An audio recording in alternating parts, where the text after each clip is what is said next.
Electronic devices are getting smarter every day, more personalized, more complex.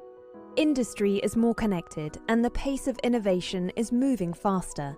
And every day, new challenges arise. And there are infinite opportunities. Envision the future with Siemens Smart Manufacturing for Electronics, solutions that boost productivity with innovation. The future of electronics is smart, connected, and digitalized. Design the ideal factory in the virtual world to build it successfully in the real world. Create a digital twin of your manufacturing plants. Test new factory layouts and simulate new product introductions. Go digital to deliver near-perfect product quality. Smart manufacturing feeds operational data back into the complete value chain, continuously improving product design and production activities. Embrace the change and turn your company into a true digital enterprise.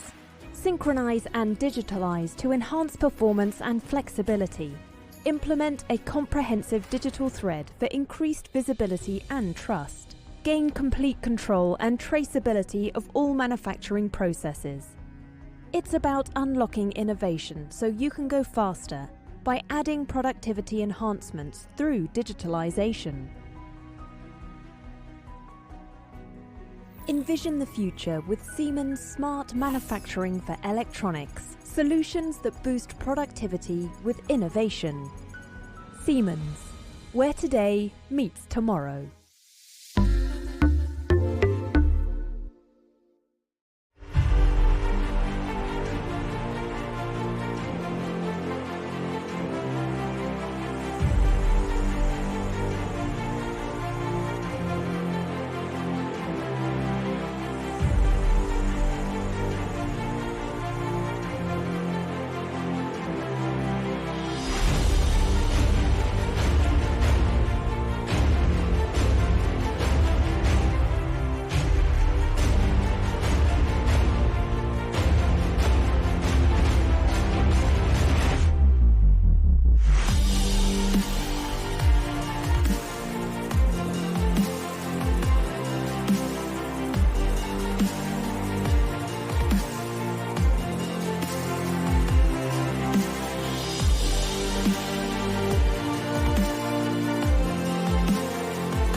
The pace of digitalization is unprecedented, and it's completely transforming our world, harnessing new technologies across the landscape of industry to fundamentally change the way we live.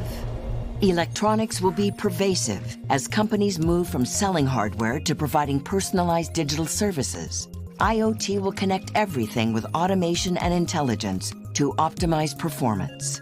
It's all enabled by digital threads that turn silo data into connected disciplines and processes. These threads form the neural network of a digital twin, a virtual entity which mirrors the physical world, turning data into insight to continuously design, build, and optimize throughout the product and production lifecycle.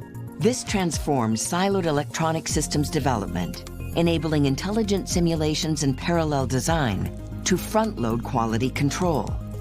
Synchronizing data throughout the supply chain and manufacturing process improves productivity and allows manufacturers to diagnose potential obstacles and avoid them. An integrated lifecycle with requirements, planning, and execution in a single system allows complex products to be developed faster and with a full collaboration of all stakeholders. Siemens can help you achieve rapid digital transformation, powered by the world's most comprehensive digital twin. There's no need to dream about the future. It's already here.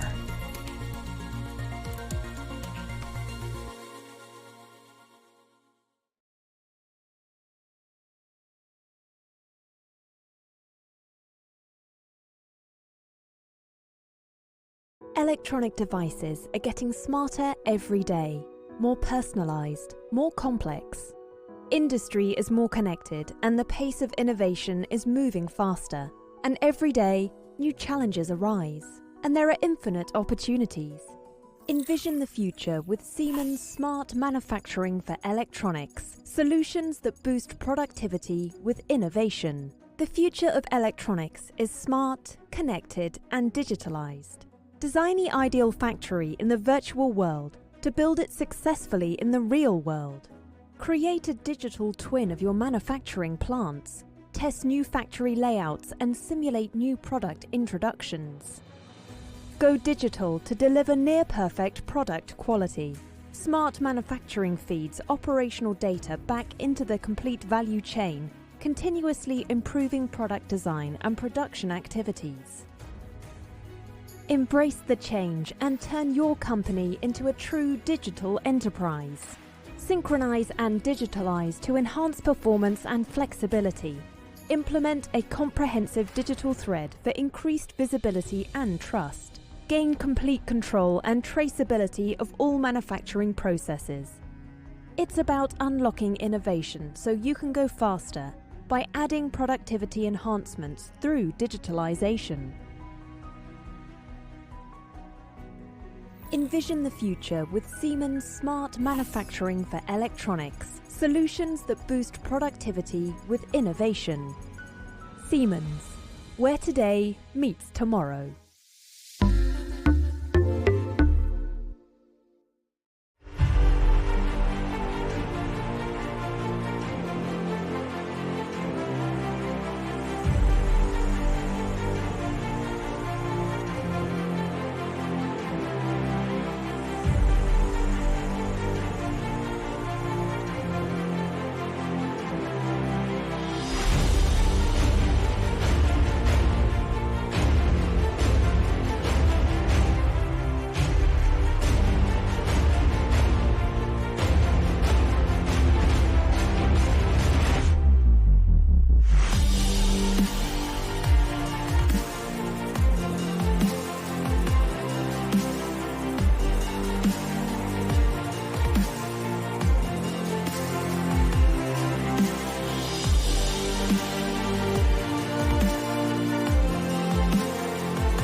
The pace of digitalization is unprecedented, and it's completely transforming our world, harnessing new technologies across the landscape of industry to fundamentally change the way we live.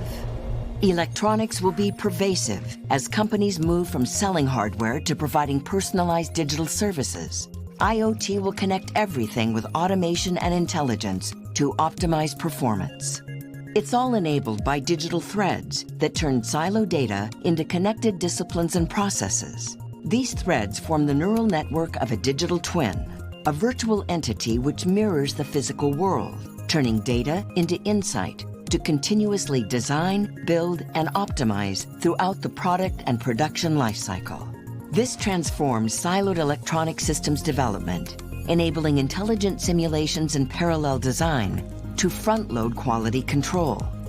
Synchronizing data throughout the supply chain and manufacturing process improves productivity and allows manufacturers to diagnose potential obstacles and avoid them. An integrated life cycle with requirements, planning, and execution in a single system allows complex products to be developed faster and with a full collaboration of all stakeholders. Siemens can help you achieve rapid digital transformation, powered by the world's most comprehensive digital twin. There's no need to dream about the future. It's already here.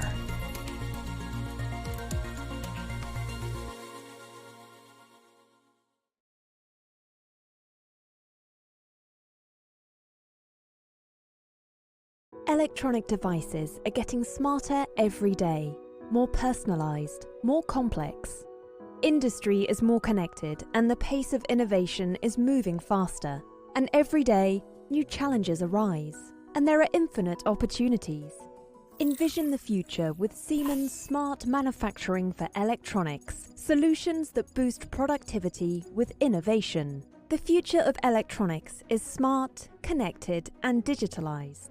Design the ideal factory in the virtual world to build it successfully in the real world. Create a digital twin of your manufacturing plants. Test new factory layouts and simulate new product introductions. Go digital to deliver near-perfect product quality. Smart manufacturing feeds operational data back into the complete value chain, continuously improving product design and production activities. Embrace the change and turn your company into a true digital enterprise. Synchronize and digitalize to enhance performance and flexibility. Implement a comprehensive digital thread for increased visibility and trust. Gain complete control and traceability of all manufacturing processes. It's about unlocking innovation so you can go faster by adding productivity enhancements through digitalization. Envision the future with Siemens Smart Manufacturing for Electronics, solutions that boost productivity with innovation. Siemens, where today meets tomorrow.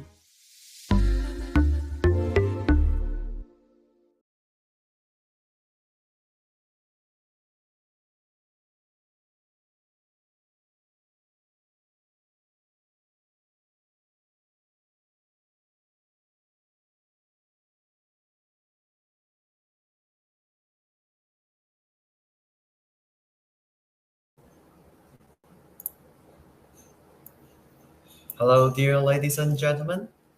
Our conference will start in 2 minutes or in 1 minute.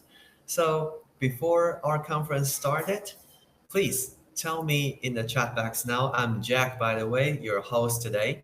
In the chat box, please, if you can hear my voice loud and clear, please say hi to me in the chat box. And I'd like to see all of you say hi to each other too and introduce yourself and your which company and which organization you're from. It's a good chance to have yourself introduced and to meet new friends today. So I'll be seeing you guys in 1 minute.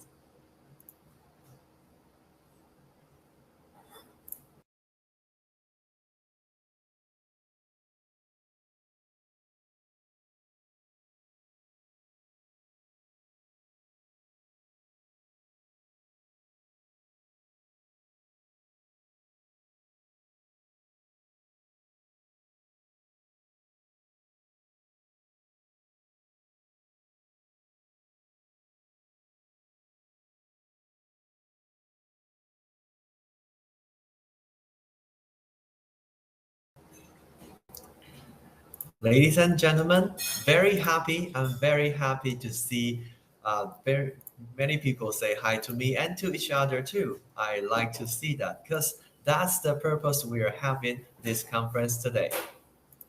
So let's begin with our conference. Ladies and gentlemen, I will remind everyone once again, this conference is topic Asian Electronics and Semiconductor Manufacturing Summit, brought to you by Ringer Events. I'm Jack, your host for today's event.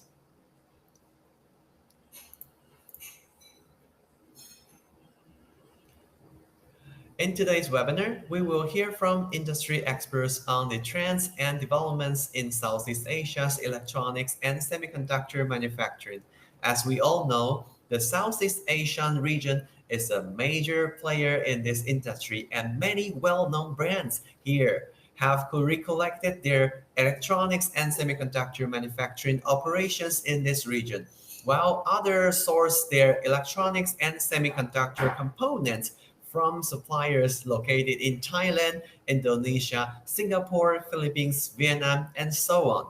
So, with the recovery of Southeast Asia's industrial production from the impact of the pandemic COVID-19 and the relaxation of travel restrictions, the transfer of supply chains has become one of the significant trends that the electronics and semiconductors manufacturing industries now face.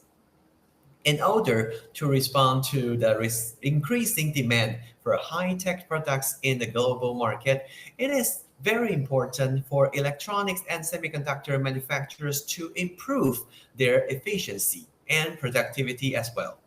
So today, we will be able to listen to the industry experts now on how to improve production while taking note on the market trends, opportunities, and challenges in today's electronics and semiconductor sector. So let's have a look at our agenda for today.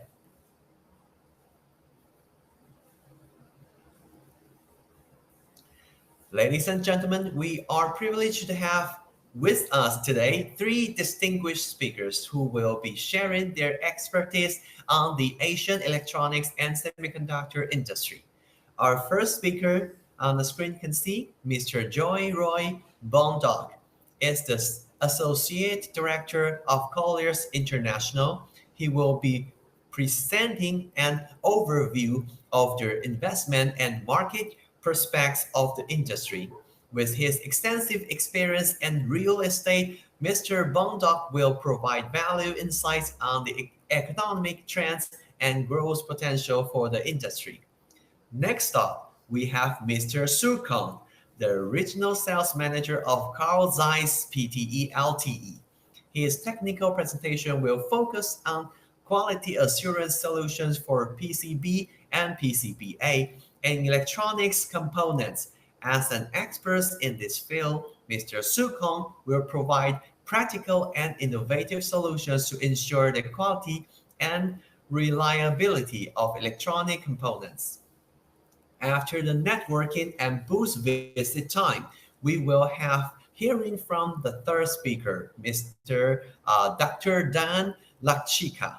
Dr. Dan Lachika is the president of the Semiconductor and Electronics Industry in the Philippines Foundation, Inc., SEIPI. He will be giving an industry situationer on the challenges and opportunities in electronics and semiconductor manufacturing. Dr. Lachika's extensive knowledge and expertise in the industry will be invaluable to understanding the current state and future prospects of this industry. So, we are confident that our three speakers will provide valuable insights and perspectives on this Asian electronics and semiconductor industry.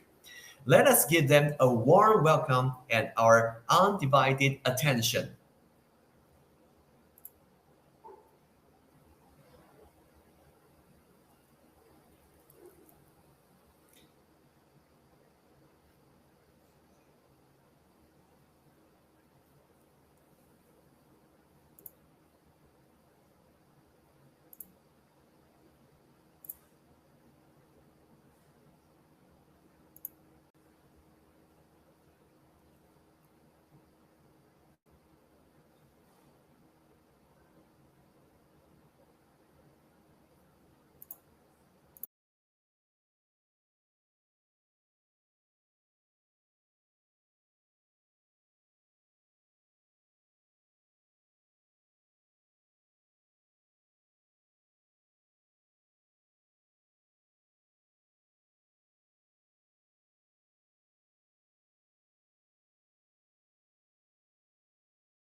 All right, dear delegates, it seems like we suffer from a few moments for internet connection problem. So, do you hear my voice now in the chat box? Please, I would like to hear your yes and okay in the chat box now. So I'd like to know if all you can hear my voice.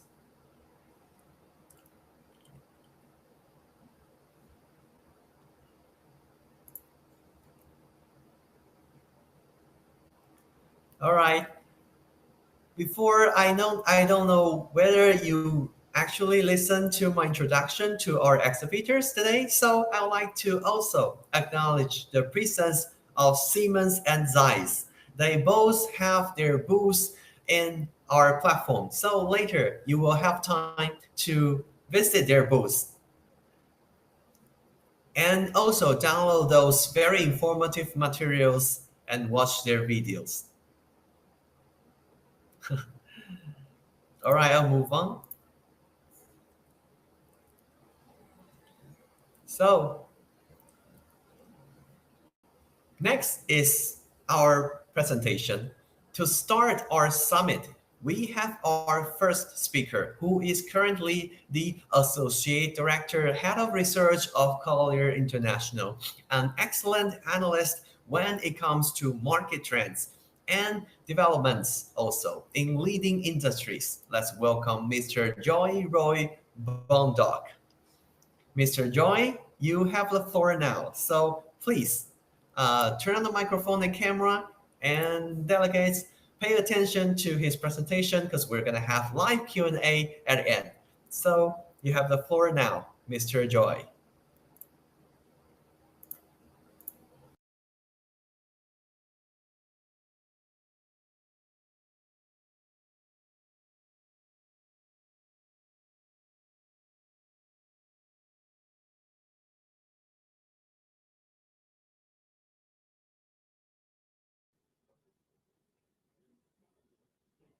Okay, good afternoon. Thanks to Ring Your Media for inviting me and for being part of this presentation. So, let me kickstart this presentation by doing a discussion on what's happening to the economy, not just here in the Philippines, but globally.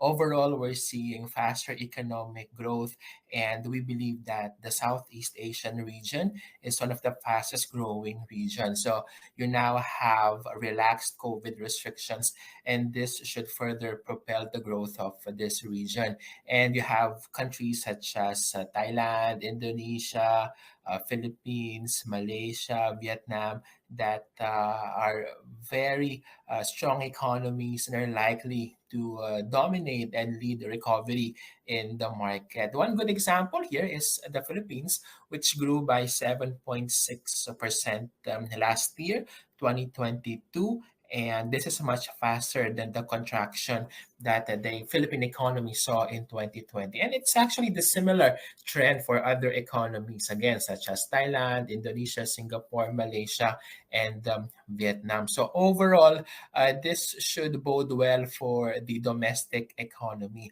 And if you have a domestic local economy that is continuously growing, that should also propel growth in the semiconductor sector, electronics sector. There will be greater demand for consumer products, including electronics, and this really should be a positive for the semiconductors sector. But inflation has been curtailing the purchasing power of these economies, and across the world, we're seeing very high inflation rates, and this has really been impacting the purchasing power of major economies and even the fast growing regions such as Southeast Asia. But what we believe will help anchor this growth is the development of infrastructure projects.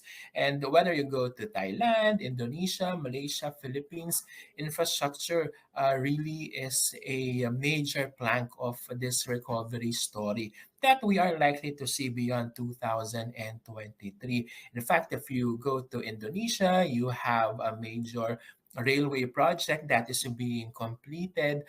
Vietnam also, they're looking at expanding and modernizing uh, the airports here in the Philippines. We're seeing common railway stations, passenger railways, cargo railways, and even more airports. So these infrastructure projects should have a positive impact in terms of semiconductor growth because these are crucial, especially for the just-in-time deliveries of semiconductors and other electronics products. Again, across the world, we're seeing increased infrastructure spending, especially for the Southeast Asian region.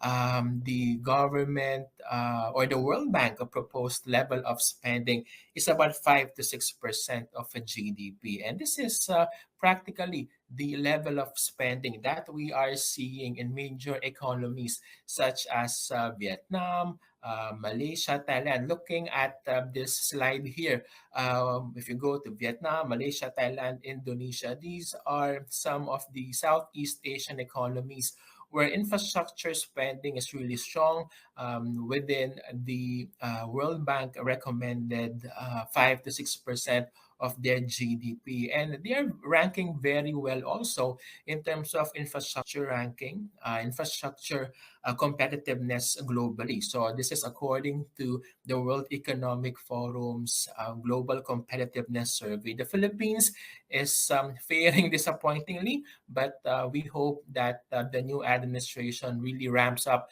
its infrastructure spending. And again, that should have a positive spending. And again, that should have a positive impact on the infrastructure ranking of the Philippines and eventually attract a lot of investments. You have to note that the investors, foreign investors, when they decide to locate in a country, they really consider the infrastructure backbone and connectivity of these economies. And again, as I highlighted earlier, Vietnam, Malaysia, Thailand, Indonesia, these are countries have very good infrastructure networks, infrastructure connectivity, and that has been a major factor considered by investors when they're looking for areas where they will invest or where they will expand their semiconductors or electronics investment. So it's no longer surprising to see the likes of Vietnam or Singapore attracting a lot of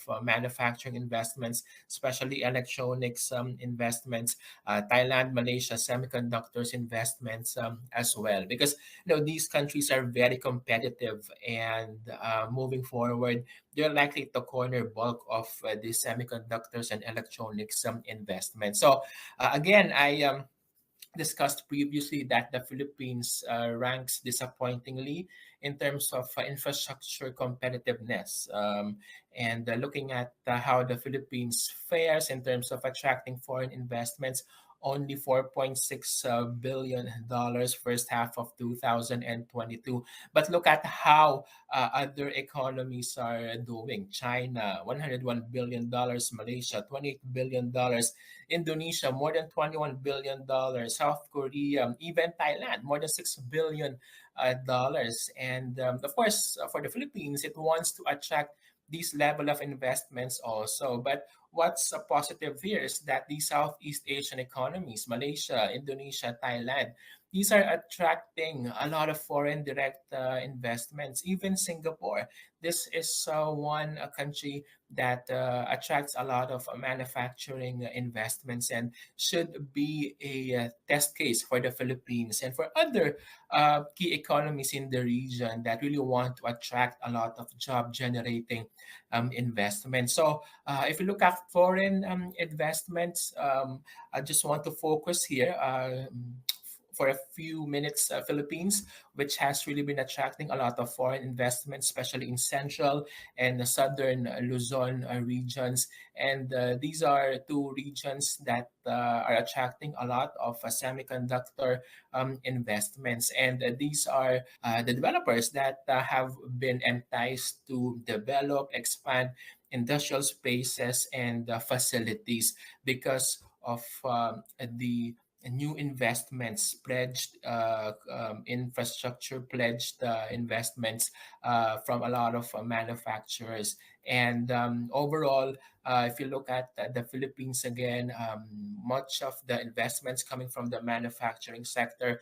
And if you um, dissect the manufacturing investments, about two-thirds of these investments are from the electronics sector. But overall, these are just some of the companies that continue to invest and continue to look for locations for their manufacturing operations. So these are global companies. You have the likes of Yokowo, Sateco, Kurabe. So these are electronics manufacturers that have really been expanding across the region. These are big ticket expansion and relocation projects of major electronics global players, semiconductor investment companies, Murata, Continental, Amcor, Furukawa. You have Chimay also that continue to expand. And based on the reports that we have been getting, these are continuously scouting for areas, for countries where they can invest. So when they look for these places to invest in, again, they are considering the infrastructure competitiveness.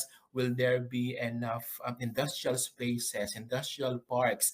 Will there be enough warehouses where they can house their products, electronic products, semiconductors, and of course, the availability of modern airports because of the requirements of just-in-time delivery. So these companies definitely are expanding outside of Taiwan, outside of mainland China, and are looking at Southeast Asian economies, including Malaysia, Thailand, Indonesia, Philippines, and of course, these countries want to attract these big ticket companies, these major manufacturers of semiconductors and electronic products. And it's really a lot of investments that are up for grabs. And definitely, there is a lot of potential for this semiconductor sector to really drive the demand for more industrial spaces, for warehouses. And in fact, the United States has been providing incentives to companies that will further expand operations, manufacturing of a semiconductor product. And in fact, the United States government has allotted funding under CHIPS Act, which should benefit companies that will manufacture semiconductors in the United States. But I believe a lot of countries also want to corner these incentives provided by the US government. That's why countries such as the Philippines, manufacturers that are located in these countries. So you have the likes of Texas Instruments, Analog Devices that are really actively, aggressively taking part in this program of the US government to expand the semiconductor operations. And of course, if the US government further entices manufacturers to aggressively expand operations and manufacture more semiconductors. This will have also a spillover impact on the operations of their affiliates in other Southeast Asian economies, in Malaysia, Thailand, Indonesia, as well as the Philippines. So overall, why are we very positive for the semiconductor prospects in the Southeast Asian region? Well, we're seeing continued inflow of investments. Earlier, I presented a slide showing Singapore, Malaysia, Indonesia, Vietnam, and the Philippines attracting a lot of foreign direct investments. And much of these investments are from the job generating manufacturing sector. And we further dissect the manufacturing sector. A lot of these investments are coming from the semiconductor and electronic sector. There's a sustained interest from Japanese manufacturers, even Chinese, even Taiwanese companies that want to build facilities outside of China and Taiwan Taiwan. So these countries in the Southeast Asian region, including Thailand, Indonesia, Malaysia, Vietnam, and the Philippines, will definitely be participating actively in these programs of these companies that will be dangling a lot of foreign investments. And there will be a stiff competition from these countries to corner these investments because they want to generate, again, a lot of job generating investments. Also, we're seeing more investments from the electronics sector, again, because the economy is practically recovering. So we believe that there will be a greater demand for electronics products moving forward. So for the semiconductors, as well as similar devices and other allied services also. And again, if you corner much of these investments, there will be a greater opportunity for companies to expand industrial parks and facilities.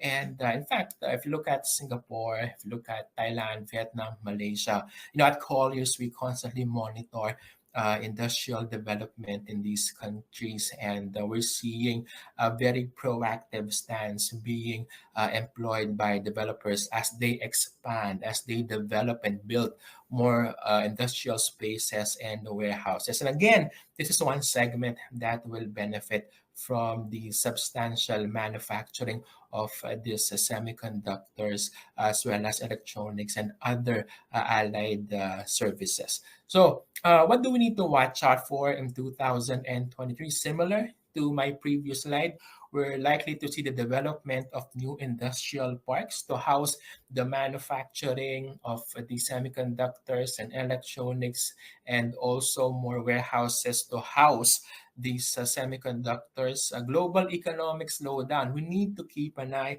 on the potential economic headwinds and potential crisis in the United States and its ripple effect on other regions, including Southeast Asia, which has the greatest potential to bounce back after the pandemic impacts in 2020 and 2021. Rising interest rates. So this also needs to be closely observed, because if you have interest rates that are surging, this will definitely curtail the expansion of semiconductor manufacturers globally. And this will also affect the inflow of semiconductor investments into Southeast Asian economies such as Thailand, Indonesia, Malaysia, Vietnam, and the Philippines. Now, another potential sunshine industry is the electric vehicle sector. And we know that, of course, a lot of semiconductors and other electronic parts and byproducts will also be derived from the development of these electric vehicles. So this is another segment that we need to watch out for, especially the rising popularity of electric vehicles in the Southeast Asian region. And as we try to have a more sustainable operation, more sustainable driving, as well as living conditions in the Southeast Asian region, definitely there will be a greater demand for electric vehicles. So there will be a greater demand, also a rising demand for electronics and other allied segments. So this has to be closely observed. And how will it impact the semiconductor sector in general? So these four indicators should be closely observed moving forward, as well as the risk of global recession. So there are reports that there's a looming global economic crunch that will likely start in the United States. A lot of central banks are looking at rising interest rates because of persistently high inflation. And again, rising interest rates will definitely have a negative impact, adverse impact on the profitability and operations of the semiconductor firms, and will likely curtail their expansion. So that does not bode well, especially for the Southeast Asian region that is aiming to corner a lot of semiconductor investment. So overall, we're still very positive. There are some headwinds, some economic factors that we need to keenly watch out for. But Southeast Asian region, again, pre-pandemic was a fast growing economy, an economic bloc, an economic tiger even. But after the pandemic, we're likely to see this growing, and there will be positives definitely moving forward because of greater household demand.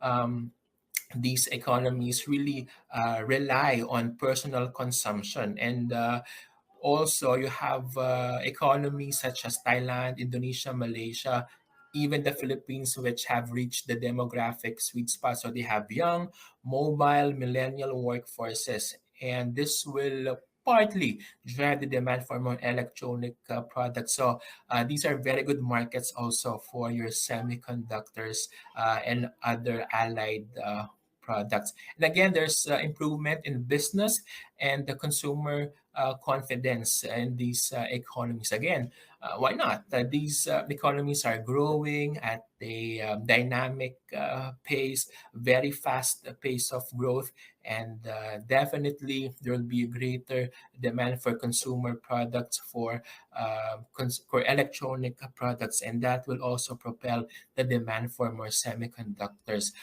Again, GDP expansion of ASEAN economies, average of what, 4 to 5% regionally. Some economies, such as the Philippines, Vietnam, even growing more than 6-7%. That's a projection for 2023. So that's really a very solid growth that we can bank on, especially for the semiconductor sector. But another positive for the semiconductor sector is the continued improvement of infrastructure projects in these countries. Whether you go to Indonesia or Thailand, Malaysia, Philippines, we see again a lot of bridges, airports, railways, cargo projects being developed, improved, modernized, or a new set of bridges, a new airport terminal being developed. And again, this will only support the diversification, further development of the industrial sector, which will also complement greater demand for semiconductors and electronic products. So this is a very dynamic region, and I believe that for a lot of semiconductor manufacturers, they are definitely looking at the Southeast Asian region, looking at it with a microscopic lens because they believe that you have a lot of factors to consider. You have a very strong base, a very solid consumer base. You have a skilled manpower in these countries where you can manufacture semiconductors and electronic products. You also have improving infrastructure. You have supportive governments that really want to attract a lot of semiconductor investments and firms because they want to corner the incentives being offered by the US government. And also, they want to attract these semiconductor investments because these are manufacturing investments that will only generate a lot of jobs moving forward. So, speaking of the semiconductor sector, why are we positive for the ASEAN market? We're very bullish because the demand for electronics will only grow as economies in the Southeast Asian region and populations expand.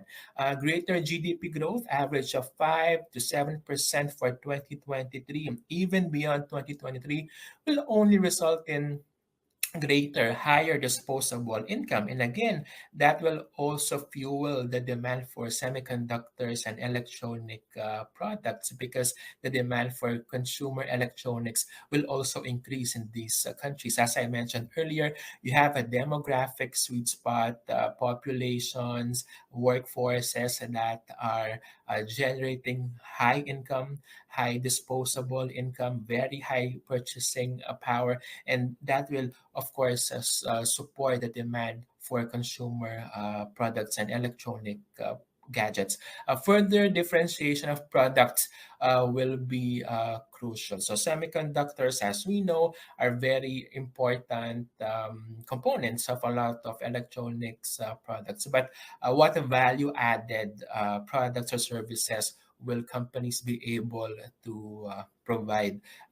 That will be crucial and will be a game changer moving forward. GDP expansion will likely be curtailed by looming global meltdown, economic crisis. So again, we highlighted the economic growth potential of ethical concerns. Global economic issues will definitely be factors in further slowing the global supply chain globally. And again, will only make electronics products more expensive and will only retard the growth of the semiconductor sector globally. So again, a lot of economic factors, geopolitical issues need to be closely observed, and I believe governments need to be proactive in serving the demands of the semiconductor companies, because again, it's really important that they attract billions of dollars worth of investments, but they cannot attract these investments if they don't have the manpower competitiveness, infrastructure connectivity, even the geo political accommodation, meaning governments that are welcoming, more welcoming to these investments. And no manufacturing company, electronic semiconductor firm will locate in your country if you're faring disappointingly in terms of corruption, ranking, or infrastructure competitiveness, or other geopolitical risks. So definitely, countries should be able to must rank competitively globally for them to corner these major job generating semiconductor investments. So a lot of factors that we really need to consider, whether it's locally or globally. But we believe that moving forward, the Southeast Asian region is a very attractive and a very dynamic region for semiconductor investments. And there's a huge potential for this part of the world to really be a major supplier of semiconductor products, and also a major consumer of semiconductor products and other electronic items. So a lot of potential, definitely. And this Southeast Asian economies, Thailand, Indonesia, Vietnam, Malaysia, Philippines, will definitely be on the radar of a lot of semiconductor firms over the near to medium term. And it really holds a lot of promise. So again, it will benefit a lot of segments of the economy: property players, developers, um, even the um, even the employees, the workers, your young demographic will definitely benefit also. So it's a multiplier effect, definitely, that we will be able to reap once we attract all these semiconductor investments. It's a sunshine segment, and we're very bullish still, and we hope to sustain the competitiveness of this sector for this region, to take part actively in the manufacture of semiconductors and corner a lot of these semiconductor investments globally. So that concludes my presentation. Again, I want to thank Rainier Media for inviting me and for inviting Colliers Philippines to be part of this presentation, ASEAN perspective on the semiconductors and electronics sector, and how it impact industrial park developers, industrial players across the region. So we're also active on social media, LinkedIn, Facebook, Instagram, Twitter, as well as YouTube. We also have a website so you can check our previous reports and our insights on the industrial sector and how will the semiconductor investments affect the region, including the Philippines. So thank you for listening, and I think we're opening also the floor for questions. Thank you.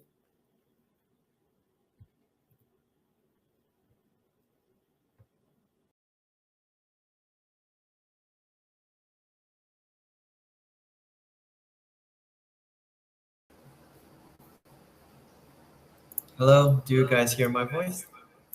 Yeah, I just got a message that Mr. Joy Roy Bonda gonna do his live Q&A later. So he's got some emergency to do. So we will move on to our next speaker first. I'd like to introduce you, all of you, to our next speaker from Zeiss. Our next speaker is Mr. Su Kong, the regional sales manager of Carl Zeiss BTE Ltd. With his years of experience and expertise, Mr. Su Kong will be sharing with us his insights and knowledge on quality assurance solutions for printed circuit boards and electronic components. Please join me to give in a warm welcome to Mr. Su Kong. Mr. Su Kong, you have the floor now.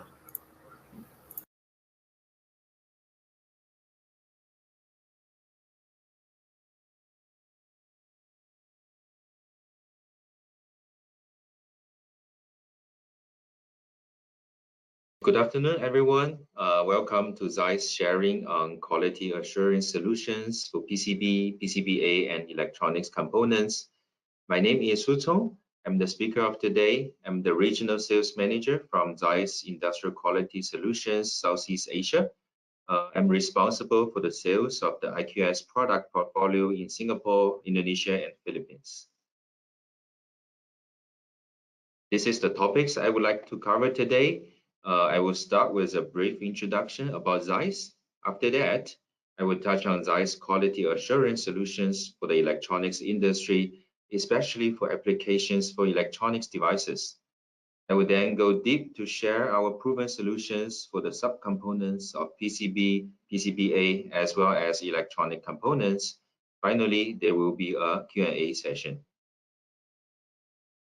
So let's start with the introduction to Zeiss, especially for those that are not very familiar with us. So Zeiss is a German company with a global headquarters in Oberkochen, Germany, with more than 175 years of experience. We have close to 40,000 employees working in more than 100 locations, 50 countries in the world. There are four major business segments in Zeiss with a pretty even market size in terms of revenue. They are semiconductor manufacturing technology, industrial quality and research, medical technology, as well as consumer markets. We are from industrial quality and research. So in industrial quality and research, we offer our solutions to both academia and industrial customers. We have a broad product portfolio, including coordinate measuring systems, 3D scanners, computer tomography solutions, and intelligent software. At the same time, we also provide light microscopy solutions, electron microscopy solutions, as well as X-ray microscopy solutions. We have 38 sales and service organizations and more than 200 business partners globally. We have 11 production sites with 63 Zeiss metrology excellence centers around the world to serve the customers globally. For our presence in Southeast Asia, actually it started in 1984 in Singapore, and over the years, we have expanded our direct sales and service operations to Malaysia, Thailand, Vietnam, Philippines, and Indonesia. In Malaysia, our head office is in Kuala Lumpur, and we also have our operation in Penang. While in Vietnam, we have our offices in both Hanoi and Ho Chi Minh City. In Southeast Asia, we have two metrology excellence centers in KL, Malaysia, and Bangkok, Thailand, to provide demo and contract measurement services, supporting our customers in this whole region. In ZEISS, we also provide quality assurance solutions to customers in the electronics industry. So whether you are doing power electronics for new energy vehicle, electronics components for medical devices, or subcomponents and assembly of consumer electronics, we have a solution for your dedicated application. So our quality assurance solutions can be further categorized into dimensional measurement solutions, form analysis, material analysis, and failure analysis solutions. If we take the consumer electronics devices as an example, and if we break it into major subcomponents like the frame and housing module, the mainboard PCB, display modules, battery modules, camera module, acoustic module, and accessories like the charging cable, we have the solution for basically all the subcomponents. Now let's go deep dive into our quality assurance solutions for PCB, PCBA, and electronics components, which is also the main topic of the day. So in today's world of continuous technological advancements, PCB manufacturing and SMT technology have firmly established themselves as a core aspect of the modern electronics industry. So basically, you will find those subcomponents everywhere, in your cell phones, your pads, your smartwatches, and those lifestyle electronics. Whether you would like to check your bonding quality, to conduct material analysis and failure analysis, to identify the inner defects in your electronic components, all the way to data storage and quality data management, we have the dedicated solution for you. So let's start by looking at the PCB production processes and the different stages of the entire value chain, from incoming quality control to etching, drilling, and plating through holes, to solder mask, SMT quality control, all the way to failure analysis. Our quality assurance solutions cover the entire value chain. And now let's take a deep dive into the individual manufacturing processes and stages. We will also share our proven solutions in Southeast Asia as well as in other countries in the world.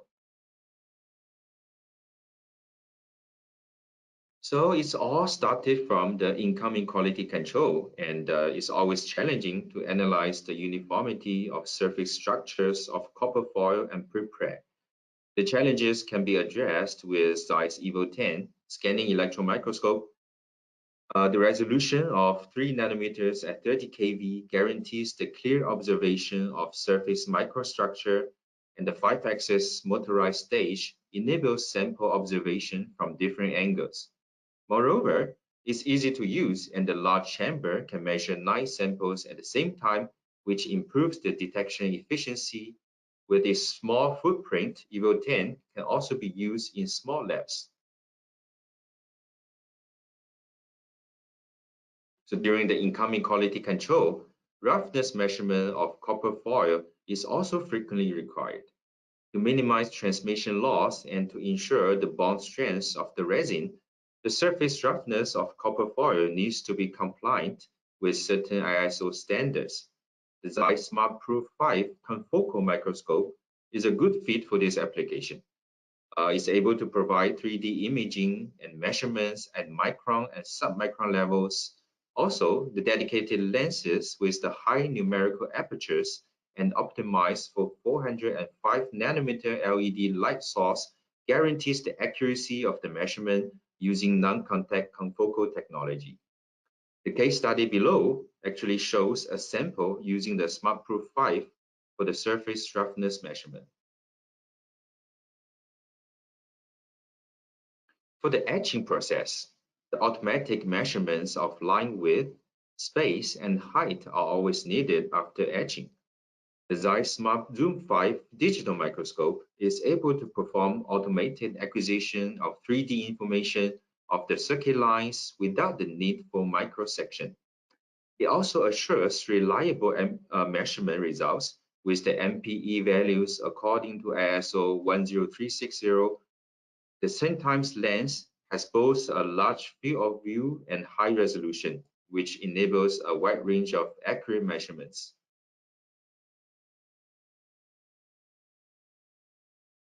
During the drilling process, it's always required to get the dimensional measurement of drilling holes. Zeiss Smart Proof 5 confocal microscope can quickly measure the dimension of the holes without the cross-sectioning the samples. The aperture correlation technology combines the benefits of high resolution of classical confocal systems with high acquisition speeds from spinning disk system. Moreover, the travel range of 150 millimeters times 150 millimeters allows for the analysis of different regions on a large sample part in an automated fashion. So this is the animation of the sample scan.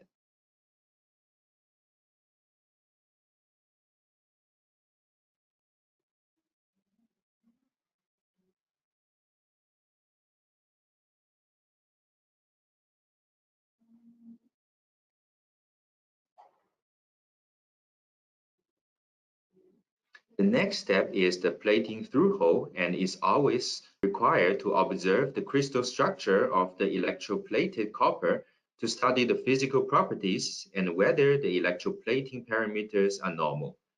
We have a few successful cases in this region of using the Zeiss Evo 10 CSAM with BSD detector to provide a good crystal orientation contrast. Below are some of the examples, sample images of the copper crystal structure with the instrument combined with BSD detector. During the solder mask process, high contrast imaging and the solder mask thickness measurement are always required.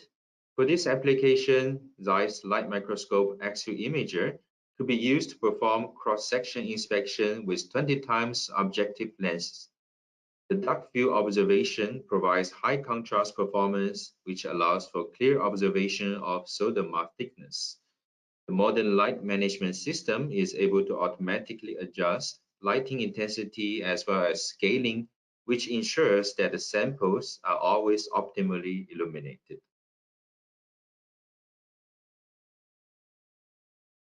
For the SMT quality control, which is more related to PCBA, the positions of hundreds of welding cells need to be measured fast to confirm that the cells are being placed at the right position, and height measurement is always required for future assembly. For this case, Zeiss multisensoric CMM O-Inspect is ideal with the combination of optical and tactile measurement capability. The high-resolution camera with huge field of view improves the measurement efficiency dramatically, and the overview camera provides convenient and visible part navigation. On top of that, the XDT tactile sensor provides additional function when it comes to tactile metrology measurement. The non-destructive failure analysis is always crucial for thin connection inspection and crack inspection. So the Zeiss Xtradia X-ray microscope series is able to offer extremely high spatial resolution of up to 500 nanometers on big sample parts. Thanks to the Zeiss spatial resolution and the distance technology, for this case, the customer would like to perform non-destructive failure analysis of the inner solder joints and bonding connections, as well as the height and volume measurement of the golden bombs for improvement on their production processes. We did a test run on customer sample part using the Zeiss X-ray microscope Xtradia 620 Versa, and you could find below the image we obtained. Due to the time limit, we are not able to share our complete solution for all the processes in the PCB manufacturing value chain, as well as some of our solutions for consumer electronics, those major subcomponents. So please feel free to reach out to us on your specific application and requirements for a deeper discussion with our regional experts. So this is a video of the previous case. We have much more application stories to share, so please contact us. With that, we come to the end of the presentation. We are open to answer some of the questions you may have. And in case if we run out of time, those questions will be answered via email later.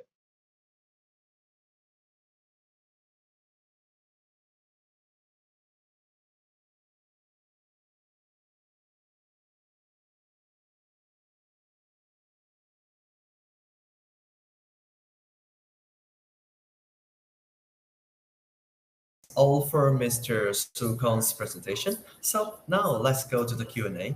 So let's give Mr. Sukong a break. So delegates, I see there are many good questions there in the chat box. Let's give Mr. Sukong a short time. I believe he will answer all the questions with his best. So Mr. Sukong, when you're ready, please turn on your microphone and camera and come back to the stage again.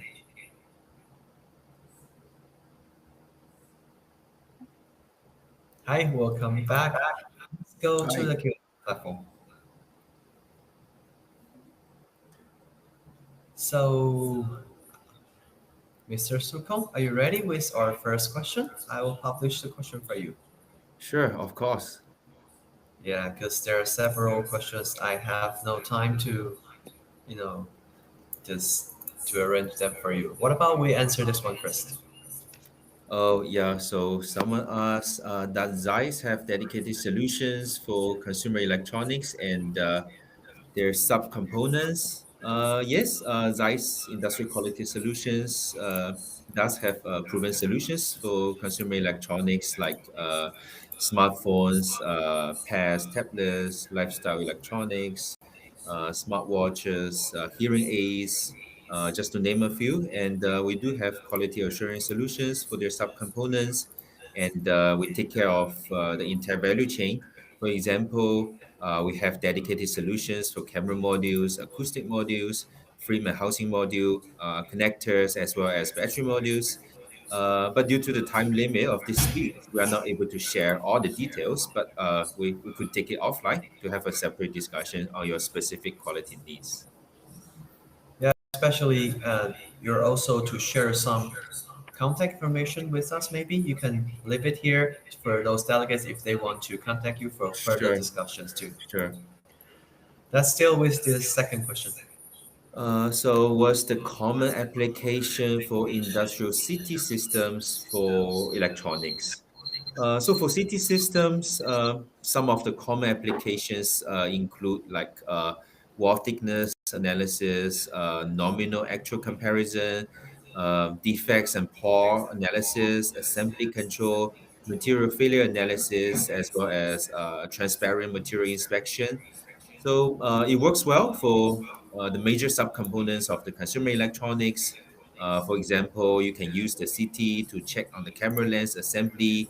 You could use the CT to identify internal defects and porosity from your plastic injection molded parts, like your middle frame of your smartwatch. Or you could use the CT to do some batch scans of, like, let's say, mini acoustic modules. Yeah, so just to name a few, there's a lot of applications you could use CT to do some non-destructive testing. Yeah, we usually hear CT term in the medical use, right? So, Mr. Sukong, you can also go to the right-hand side in the Q&A mode to look for the next question you would like to answer. Okay, yeah, so I see a few questions here. So the Yeah, we next might one. not gonna answer everyone, but I will remind you when's our last question, okay? Okay, yeah, so there's another one. I noticed Zeiss has a wide range of microscopes, from light microscope to scanning electron microscope to X-ray microscope. They standalone solutions or they could be used together. Yeah, thanks for your question. That's actually where Zeiss is really strong at, because we're providing a connected microscopy solution. That means to say all the instrument and microscopes work on the same software platform, and a correlative workflow is really possible.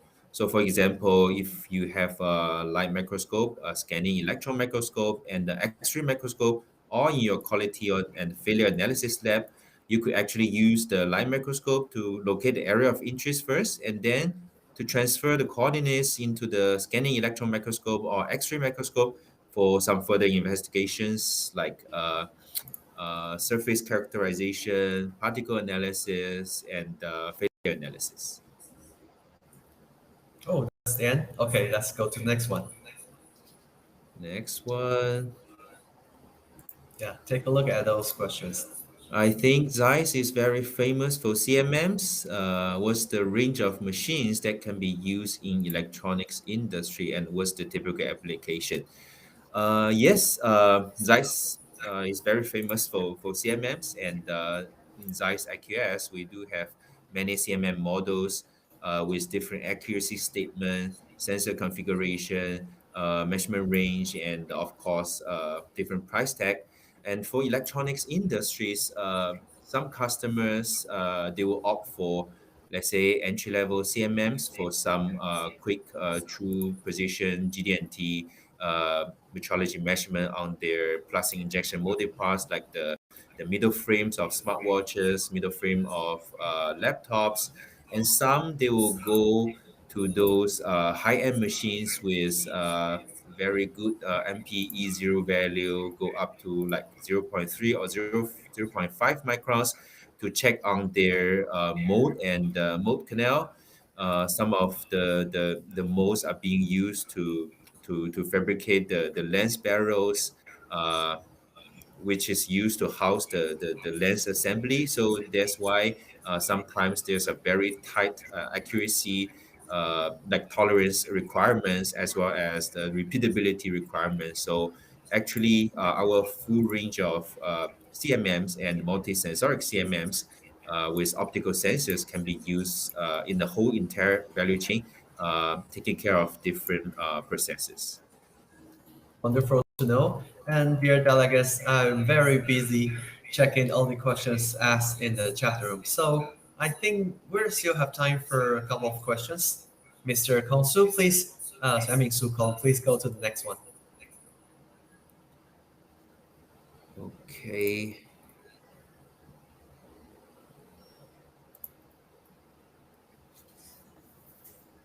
I think there will be two more questions to be answered. Uh,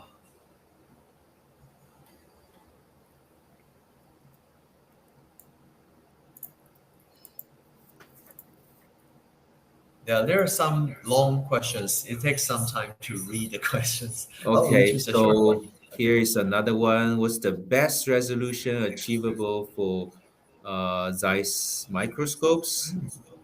In Zeiss, we have a very wide range of microscopy products, from stereo microscopes to digital microscope to X-ray microscope, confocal microscopes, conventional scanning electron microscope, FE-SAM, all the way to focused ion beam SAM. So the resolution really spans over from micron level to sub nanometer level for our FIB-SAM for different applications. So normally our application specialists in the region will assess your specific application and requirements first before we propose the suitable solution to the customers. And sometimes it's a package solution. Maybe it comprises of light microscope with scanning electron microscope, or light microscope with X-ray microscope, or three in one. Yep. It really depends on your different applications. Thank you very much. So let's go to our very final question. And dear delegates, don't feel bad that if your questions are not covered in this Q&A, please, you can fill in our feedback form to have more discussions with our speakers. So, Mr. Sukong, let's go to our final Uh, one. the last one, can Zeiss provide customized solutions for specific industries such as automotive or medical technology industry? I think yes, because we take care of customers from different customer segments, like say whether you're from electronics, semiconductors, medical, aerospace, oil and gas, new energy vehicle, just to name a few. Actually, we are looking into your application. We are looking into your production workflow, how to make you increase your productivity, how to digitize your quality assurance processes, and we do have automation solutions as well. We do have different types of intelligent softwares as well. So with the combination of systems, software, and hardwares, we believe we should be able to address your quality needs with the right combination of the hardware and software. So, yes, we do support all the major customer segments. That's wonderful. And I mean, that's very wonderful to know. So, at the end, I have to ask Mr. Suko, would you like to make some highlights or conclusions to our delegates for today to end your presentation for them to remember when they get home?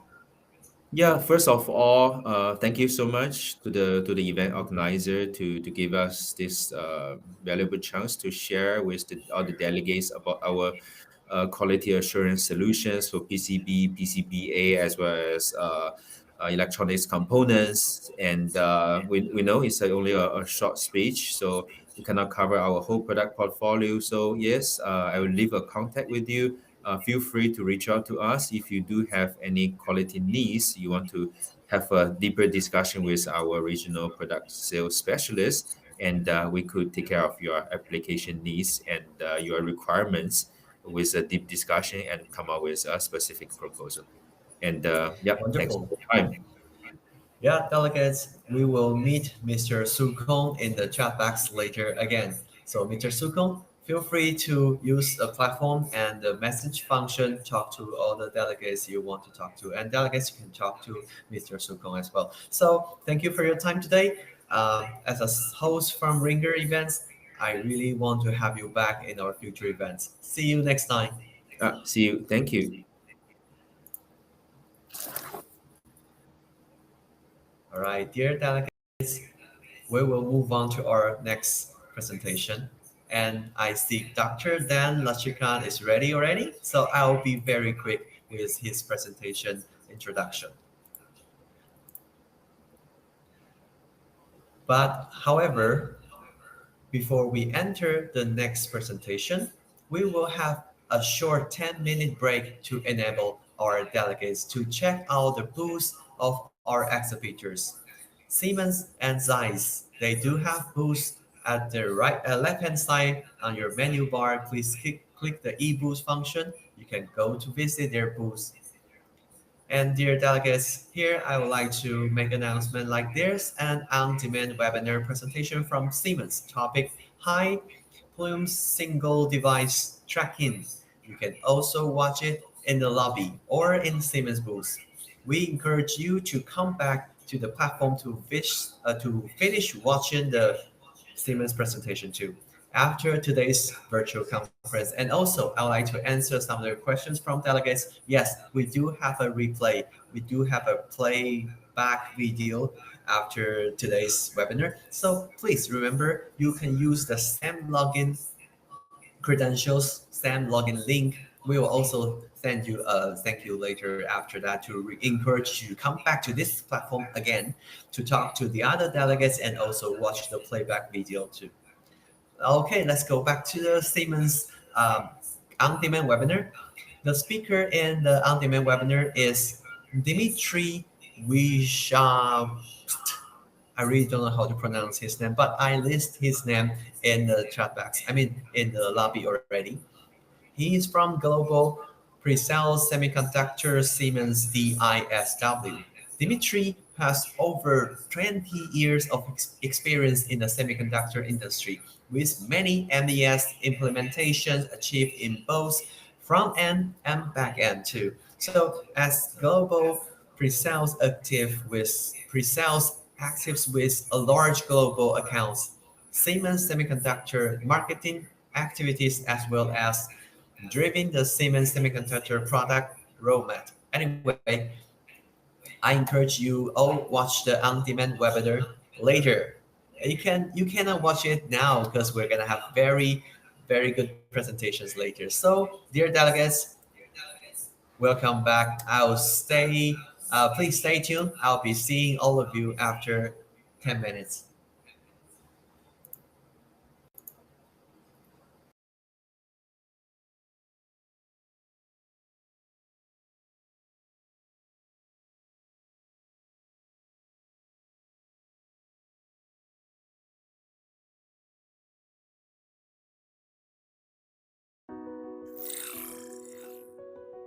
Electronic devices are getting smarter every day, more personalised, more complex. Industry is more connected and the pace of innovation is moving faster. And every day, new challenges arise. And there are infinite opportunities. Envision the future with Siemens Smart Manufacturing for Electronics, solutions that boost productivity with innovation. The future of electronics is smart, connected, and digitalized. Design the ideal factory in the virtual world to build it successfully in the real world.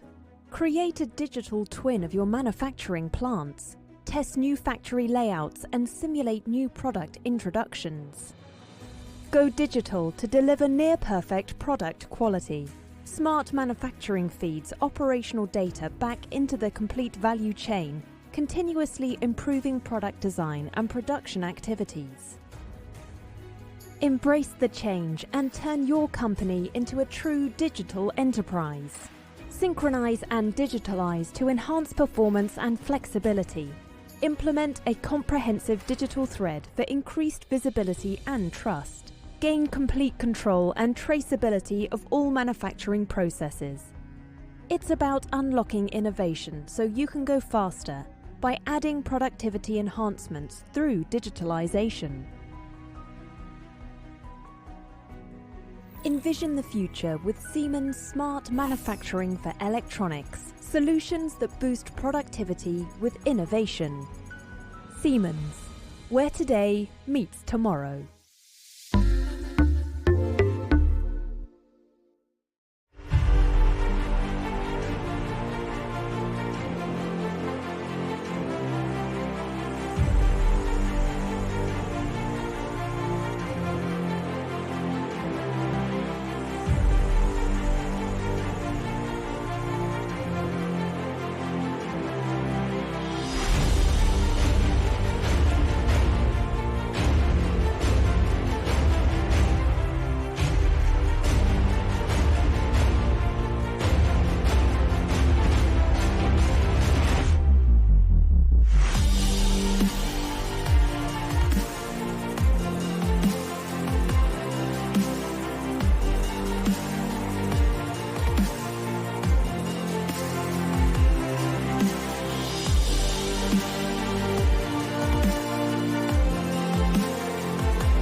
The pace of digitalization is unprecedented, and it's completely transforming our world, harnessing new technologies across the landscape of industry to fundamentally change the way we live. Electronics will be pervasive as companies move from selling hardware to providing personalized digital services. IoT will connect everything with automation and intelligence to optimize performance. It's all enabled by digital threads that turn silo data into connected disciplines and processes. These threads form the neural network of a digital twin, a virtual entity which mirrors the physical world, turning data into insight to continuously design, build, and optimize throughout the product and production lifecycle.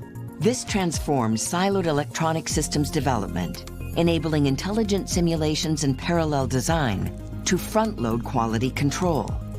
Synchronizing data throughout the supply chain and manufacturing process improves productivity and allows manufacturers to diagnose potential obstacles and avoid them. An integrated lifecycle with requirements, planning, and execution in a single system allows complex products to be developed faster and with a full collaboration of all stakeholders. Siemens can help you achieve rapid digital transformation, powered by the world's most comprehensive digital twin. There's no need to dream about the future. It's already here.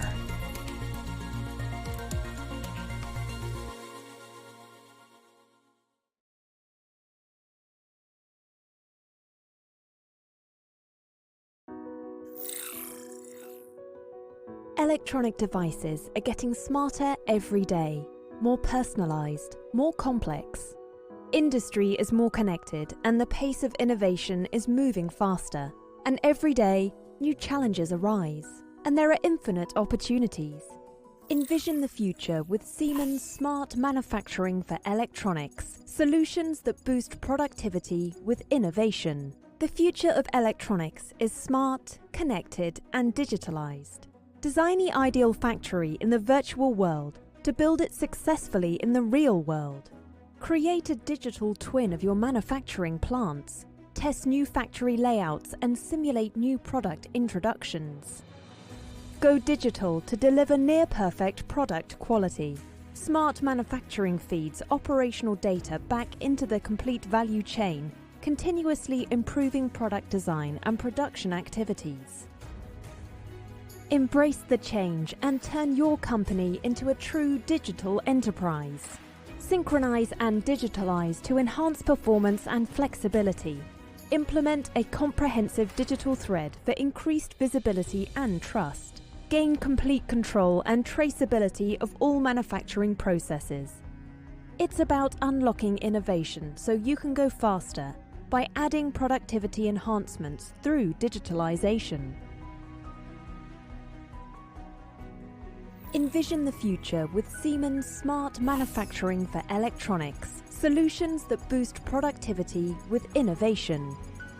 Siemens, where today meets tomorrow.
Hello, dear delegates. Welcome back.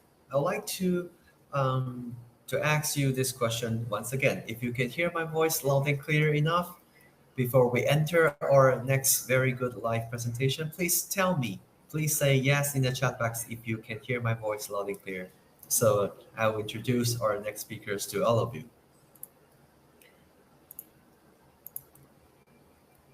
Thank you very much. Thank you, dear delegates. Thank you for all these people who reply to my question. I'll go on. Okay, our next speaker is the president of the Semiconductor and Electronics Industries in the Philippines Foundation. And he will talk about the challenges and opportunities in electronics and semiconductor manufacturing. Let's welcome Dr. Dan Lachika. Dr. Dan Lachika, you have the floor now. Please We look forward to listen to your very insightful presentation.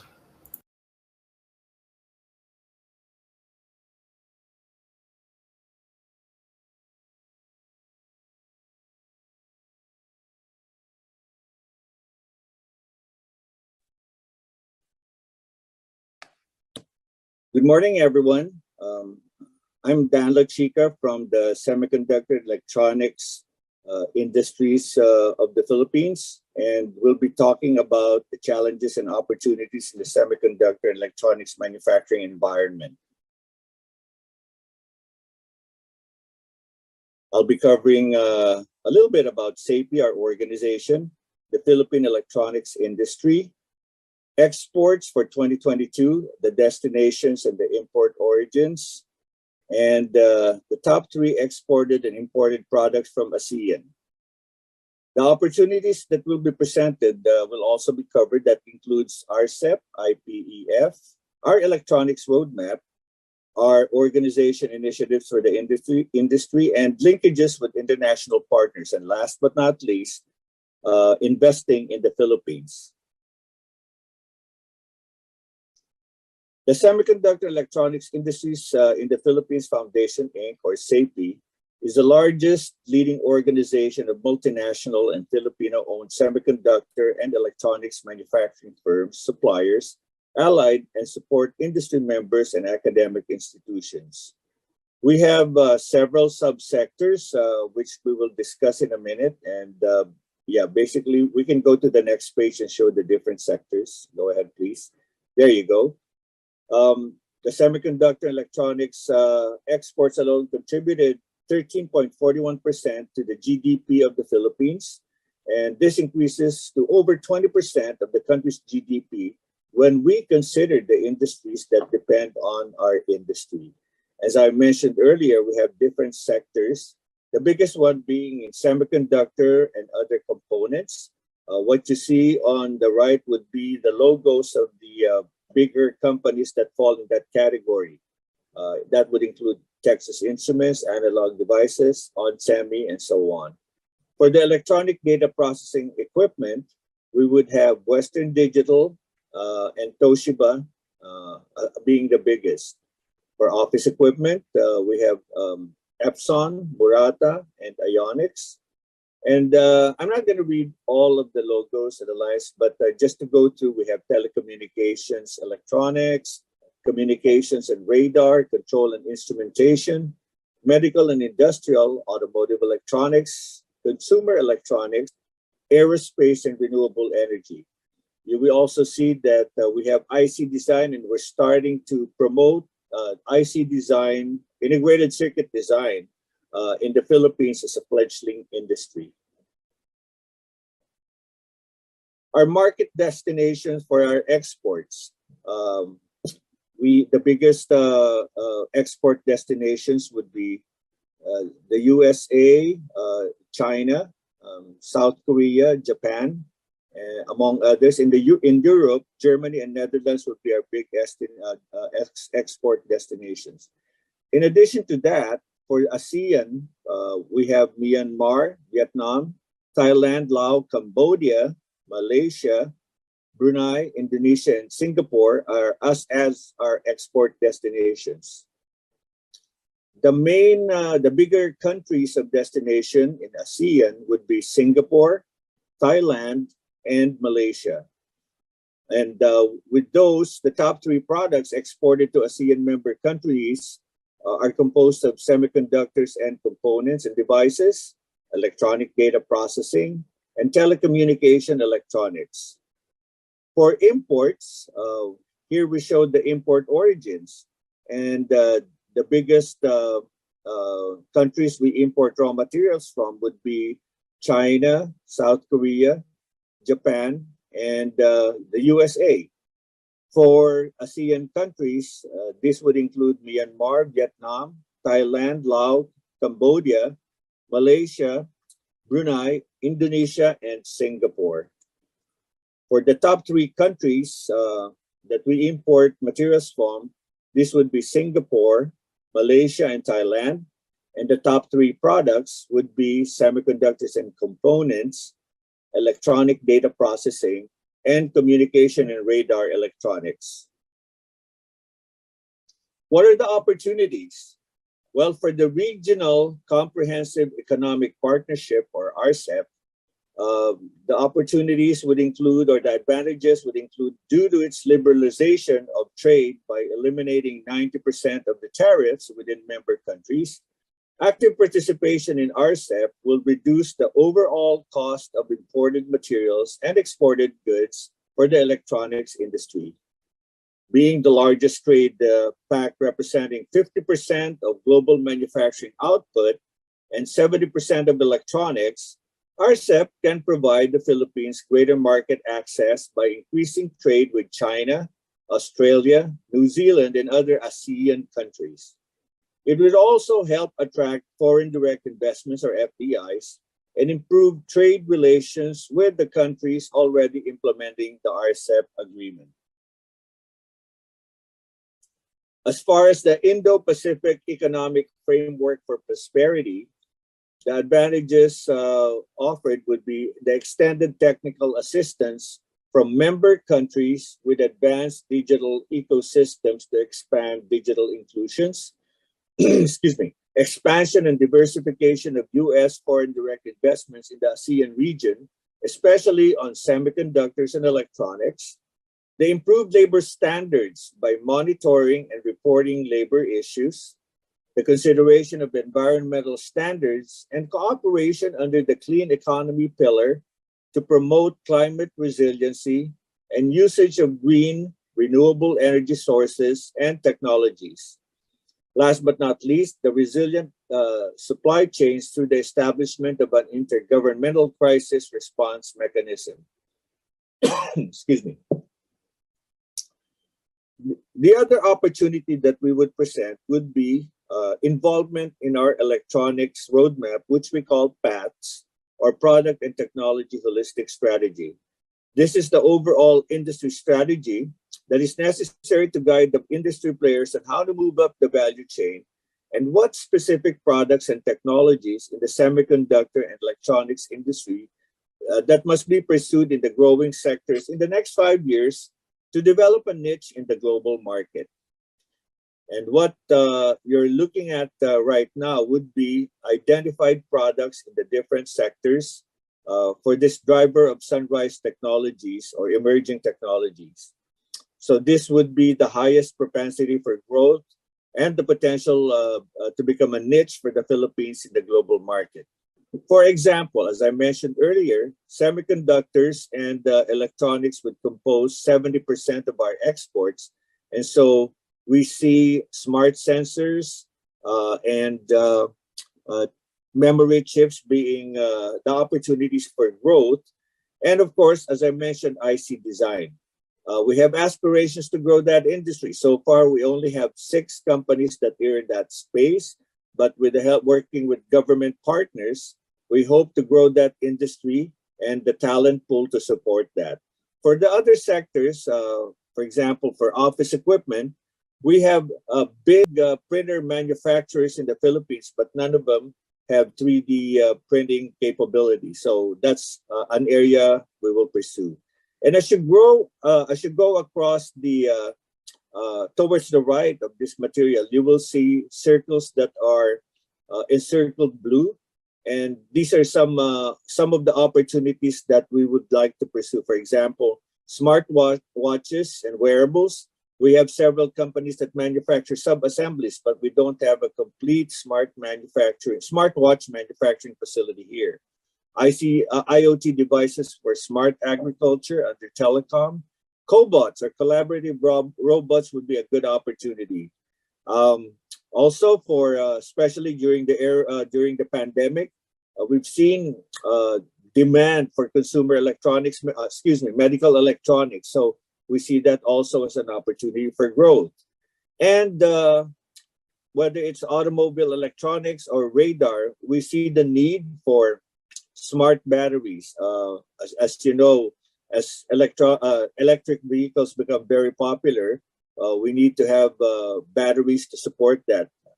And for renewable energy, the Philippines has an abundant supply or abundance of sunlight and wind.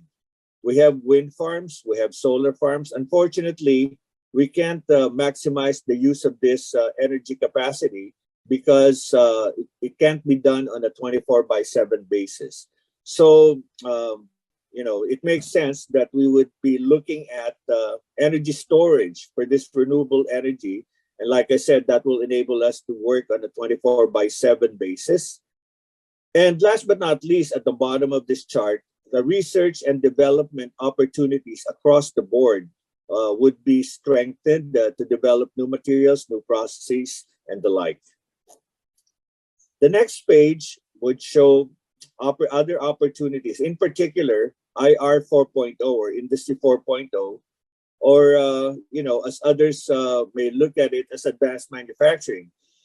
There's a reason it's only IR 4.0, right? Eventually, there's going to be a 5.0 or even a 6.0. So we don't want to limit ourselves by just describing it at IR 4.0 and use the probably more encompassing term advanced manufacturing. So we have a technical working group composed of industry experts and specialists to drive the industry to be in step with the fourth industrial revolution or advanced manufacturing, like I said.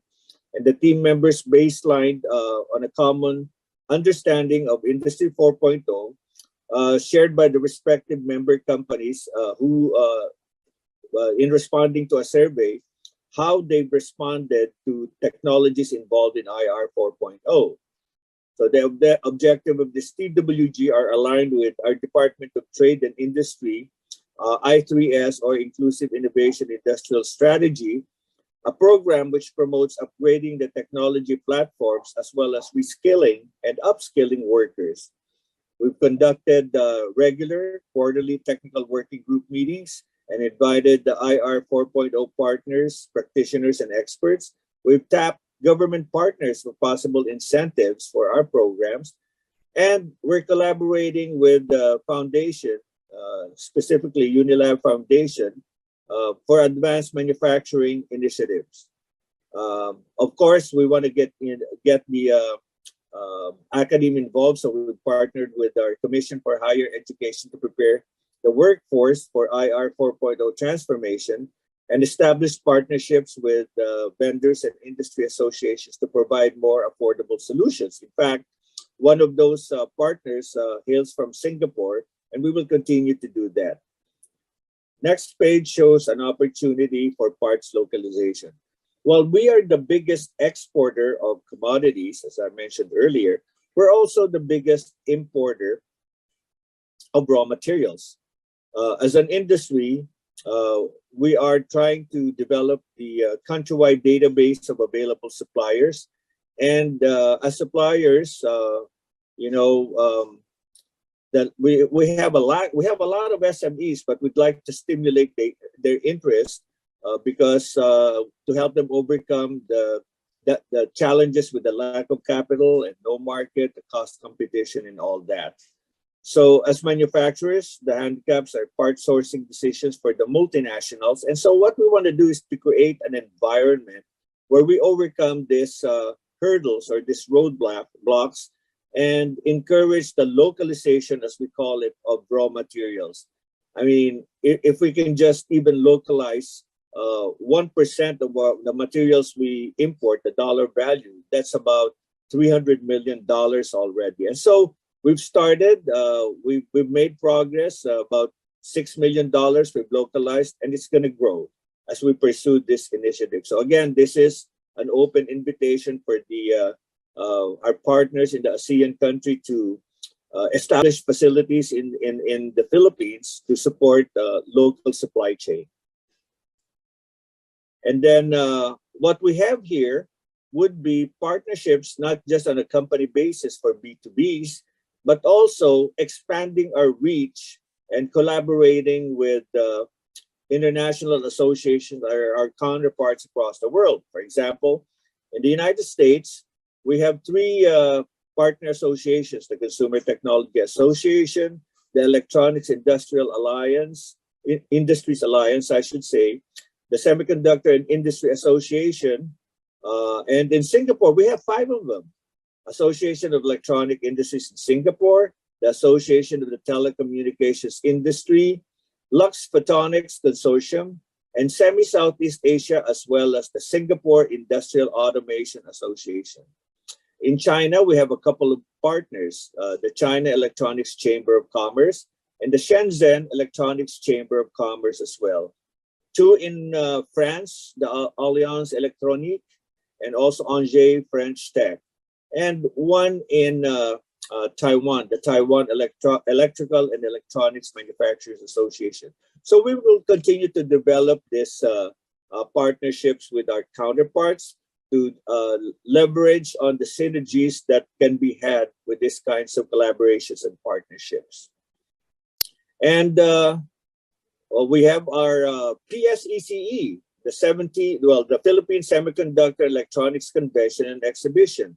After a 3-year period, we finally got back to our exhibition hall, and on November 16 to 18 at the SMX Convention Center, we had with our country partners, the U.S. and Japan being the home country of our partner companies, we had a very successful opening after a 3-year respite, like I said. And so we had several company exhibitors from different countries, including Japan, Korea, Malaysia, and Singapore. And we also had a whole delegation, a country pavilion from SECC of China and AEIS from Singapore. And so leveraging on this success, we will hold hopefully a bigger PSECE in 2023. That's going to be from October to 25 to 27 at the World Trade Center. And again, this is an open invitation to our ASEAN partner companies who would like to promote their products and their services in the Philippines. And last but not least, let me just give you some reasons why you could consider investing in the Philippines. As you know, our credit ratings remain to be high. There is a proactive disaster risk reduction and climate change program. During the pandemic, we've had a very aggressive vaccination process to minimize the shutdown of the country and the companies who are operating in the country. We have several FTAs. Of course, we've talked about the RCEP and the IPEF, but we have GSPs, EFTAs, among others. There are several economic liberalization reforms, including amending the Foreign Investment Act and the Public Service Act. And the Philippines is a critical entry point to the ASEAN market, the ASEAN market being the third largest in the world in population, and the market size being $3.3 trillion. And as we mentioned, it's the fastest growing economy, one of the fastest growing economies in the ASEAN. In fact, our actual growth in 2022 was 7.6%. And for the coming year, we're looking at 5 to 6% range at the very least. And we are strategically located about 2 to 4 hour flight to major Asian cities. And last but not least, we're proud of our human capital. It's the 5th largest English-speaking country in the world. We have the highest, among the highest literacy rates in Southeast Asia. Highly skilled, experienced, and productive workforce, adept at technology with short learning curves. And yes, we have a young workforce with average age of 23 years. And the minimum age are also very, very reasonable. So with that said, we'd like to invite you to consider the Philippines because it is more fun in the Philippines. And I will close there and thank you very much for your attention.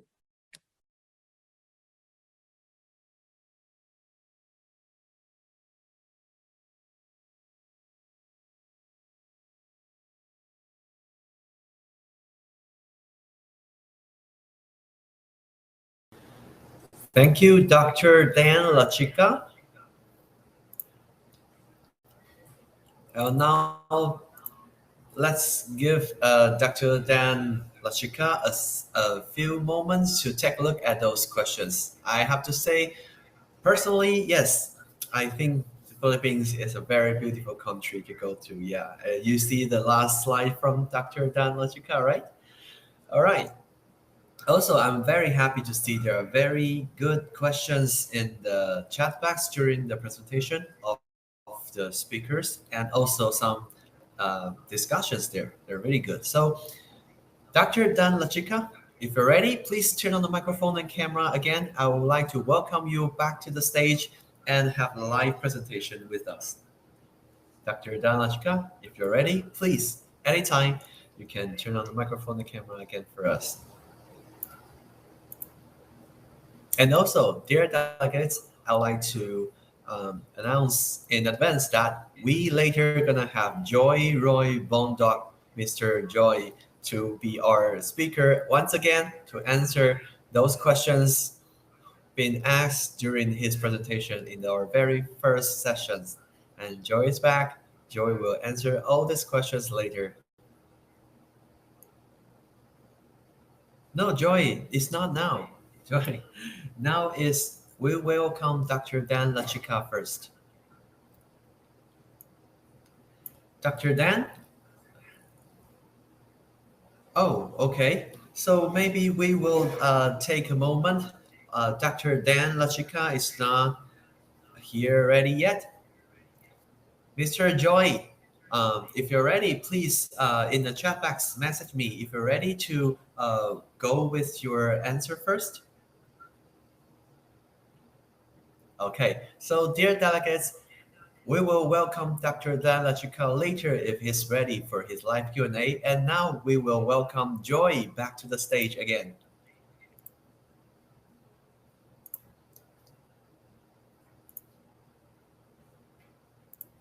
Hello, Joy. If you're ready, I will show your slides to the delegates. If you're ready, please turn on the microphone and camera.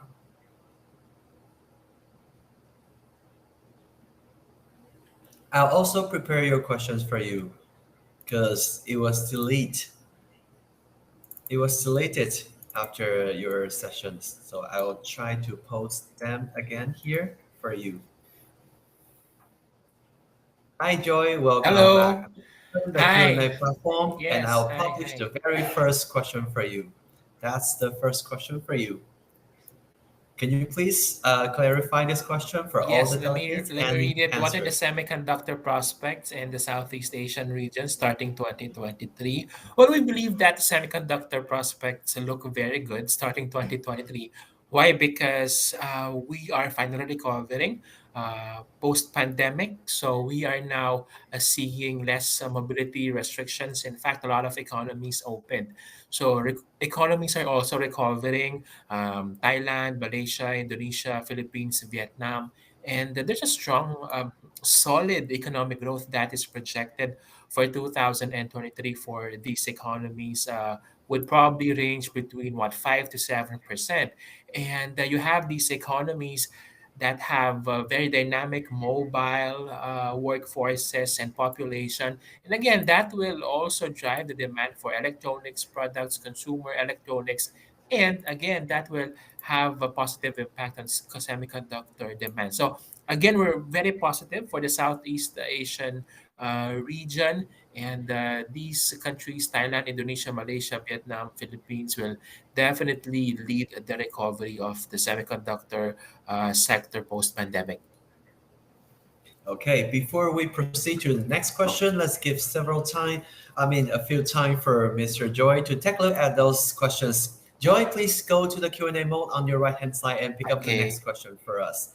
And dear delegates, I would like to announce once again, before we end this live Q&A, I would like to remind you that we will have two booths, Siemens and Zeiss booths, on your left-hand side in the e-boost function there. Please visit them after the Q&A of Joyce.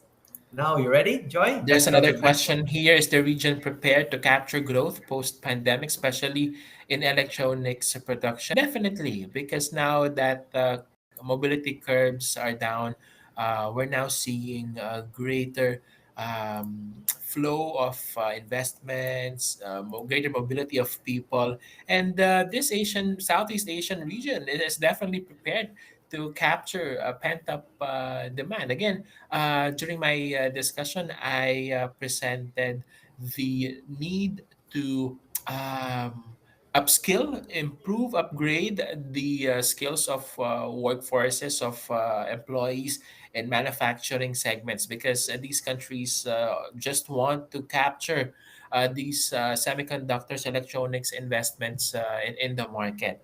So whether it's supply demand, meaning in terms of employees and the global supply chain, and also from the demand side, you have a very dynamic economies and continuously growing region, Southeast Asia. Definitely, there will be a robust demand for electronics products. So I believe that the region is prepared to capture, more than prepared even, to capture a growth in the post-pandemic scenario, in a post-pandemic scenario. All right. I think we still have time for one more question. So, Okay, let Joy, me please check. find in the Yeah, I Q&A. think, how will geopolitical and global economic situation affect the region's semiconductor sector? Well, I discussed this also briefly, because you have to closely observe what's happening to Ukraine, to Russia, also in the region. There's a spotlight that needs to be put on the China, Taiwan, Philippine political tension, right? And again, if you have this geopolitical crisis and tension, this will have a negative adverse impact on global supply chain disruption, and will definitely affect markets, semiconductor markets all over the world. And the Southeast Asian region will definitely be not spared from the impacts, adverse impacts of this geopolitical crisis. So it's good that somehow the tension has stabilized, but we hope that the geopolitical scenario improves over the next few quarters, because this will definitely have a significant impact on the growth of the semiconductor sector in the region beyond 2023. So again, looking at the geopolitical situation and economic situation right now, it's pretty stable. Hopefully, it even improves so that we can reap the benefits of the semiconductor investment situation, and we attract more semiconductor investments. The Southeast Asian region corners these investments, and again, for the Philippines, that should be a positive, because that will redound to more investments moving forward. Great. So, due to the time limitation, thank you, Mr. Joy. You've Okay, been thank you. here for joining the Ringer events for several times already. Thank Look you, forward to see you Ringa. in the future again. Yes, thank you, See guys. Bye you. bye. Bye bye. Okay, Joy. Um, See you, Joy, and we will have Dr. Dan Lachika again. Dr. Dan, when you're ready, please turn on the microphone and camera and join our Q&A platform.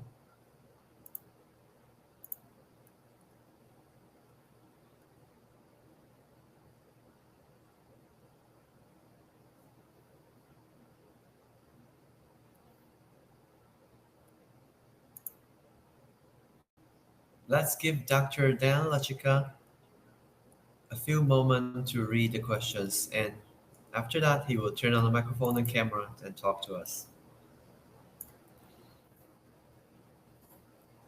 Once again, delegates, have you found the on-demand webinar in Siemens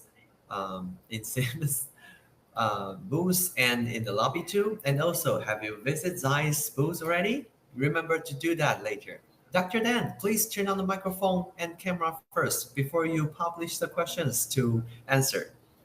Otherwise, we will not be able to listen to your voice.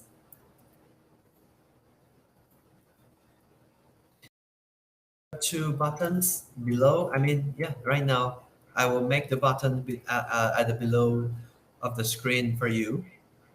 Yes, there. Yes, loud and clear. Okay, Hi, great. Dr. Thank you. Dan. I've been trying Welcome to back. enter, and anyway, I'm here. So what's the first Yeah, good question? to see you. Okay, Yeah. okay. Okay. Let me publish the question for you. There are several questions. I think we should start answer from this one. Is that all right? Okay. Well, some of the reasons have been explained earlier. The Russia-Ukraine war, the threat of China in the ASEAN region, in particular in the West Philippine Sea. Of course, uh, the factors that have affected the fuel supply prices, availability of coal and bunker fuel, and then the U.S.-China trade war. And so all this, among others, the geopolitical conditions would affect our semiconductor and electronics industry. For example, specifically for the Ukraine-Russia trade war, neon, for example, being supplied from Ukraine, is used in lasers and other. World War III is not the answer, right? I mean, military confrontation definitely will hurt everybody in the ASEAN region. So I think we should still continue with diplomatic talks, diplomatic relationships. But in the meantime, we need to shore up our own, um, from a country perspective, our own supply chain and diversify and not just be overly dependent on China. And the other thing is, leverage on the relationship of ASEAN countries to kind of respond to this geopolitical factors that are affecting all of us in the region. I see. We welcome more questions to come, but before that, let's go to this long question first. Dr. Dan Lachika, please. This is a long one. Ah, okay. Various countries and abroad, yes. We are diversifying our supply chains. Obviously, digital transformation will help. Uh, the cross-border trade can be improved by national single window or trade net, as we call it in the Philippines, to minimize the cost, to expedite the trade transactions. As far as foreign direct investments go, I guess we have to ensure investors, to attract investors, that each of our countries, such as the Philippines, for example, has a very investment friendly atmosphere, whether they're incentives, whether the infrastructure, providing productive labor, young labor. And so each of us have different circumstances. Of course, the availability of uh, natural resources that supply this industry.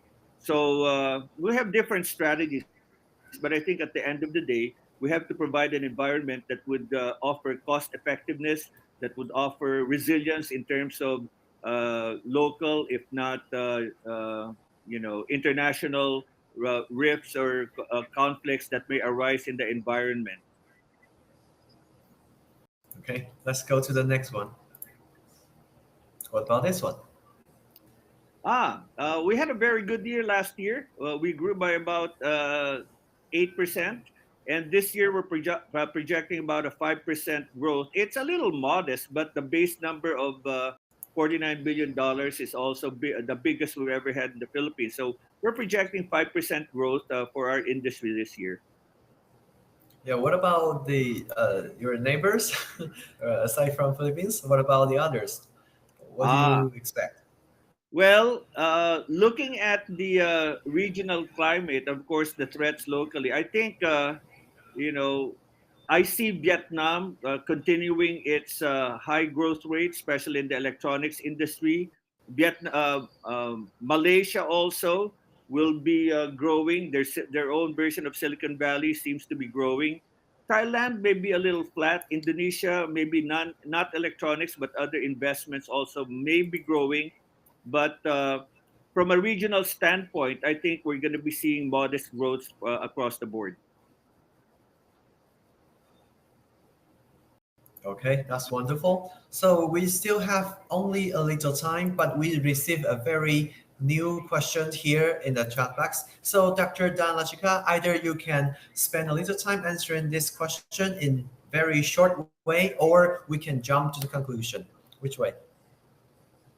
Is there a certain technology that is somehow not pursued right now? Well, I know for the Philippines, the technology for reducing the cost of power will be very important for us because, as I've mentioned earlier in my presentation, we have abundant solar supply, we have abundant wind, but the ability to operate 24 by 7 because of the limited storage capacity is one technology that we'd like to harness. And of course, and this is a global concern, the sustainability of our environment, right? I understand where, bunker fuel and coal are popular today because of the cheaper cost that they offer, but it's not a sustainable future using, some of the people, the audience may not agree with me, but we really need to explore the use more of renewable energy for the benefit of our children and our grandchildren and address our climate change issues. Thank you for that. And before you go, before Dr. Dan Lashika finish his presentation, do you uh, do you have any conclusion or highlights you would like to mention? Well, everybody is on the bandwagon of digital transformation, and it may mean different things for different people. But at the end of the day, we really need to make our lives, our processes easier by using automation, of course, in a manner that doesn't compromise our environment, right? But let's leverage on technology. Let's use more electronics products. I'm speaking with my own agenda for the electronics industry, but the intent really is to make life more comfortable, meaningful for everybody in the world. Thank you very much. You're welcome. And Dr. Dan Lachika, it's not the first time we see you attending the Ringer events, and I would like to welcome you come back once again in our upcoming events too.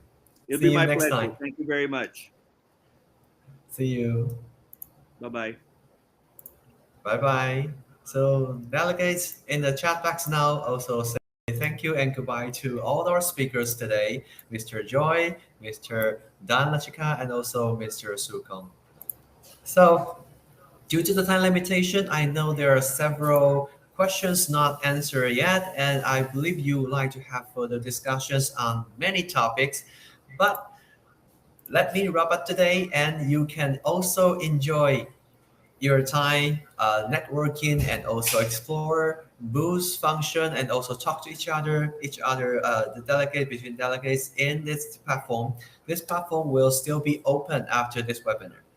Okay, so as we draw to a close, we would like to thank all our speakers, yes, as I said, who share their expertise in today's summit, and also especially to Zeiss for bringing our business partner, and SEIPI as our association partner, and also Siemens for having their actual virtual booths there. We look forward to collaborating with all of you again in the near future. Most of all, Rinker Events would like to thank to our participants. You delegates, we will appreciate your feedback. So please click the feedback or scan the QR code and tell us what you think about this virtual conference. I will leave a message there in the chat box later. So, but also you can go to left-hand side. On the menu, you can see feedback. Click the feedback and leave your opinions to us. You don't have to leave this browser. After you finish answering the feedback, you can still enjoy all the functions and networking in this platform. On behalf of Ringer Events, we would like to thank all of you and hope that this virtual conference is able to help you establish new business contacts. I see many delegates make introduction of themselves and to their companies in the chat box. If you haven't do so, I suggest you can do it too. The purpose today is also networking to make new business partners, make new friends. We look forward to seeing you in our next future virtual event. Until next time, take care everyone. This is Jack from Ringer Events. Bye bye.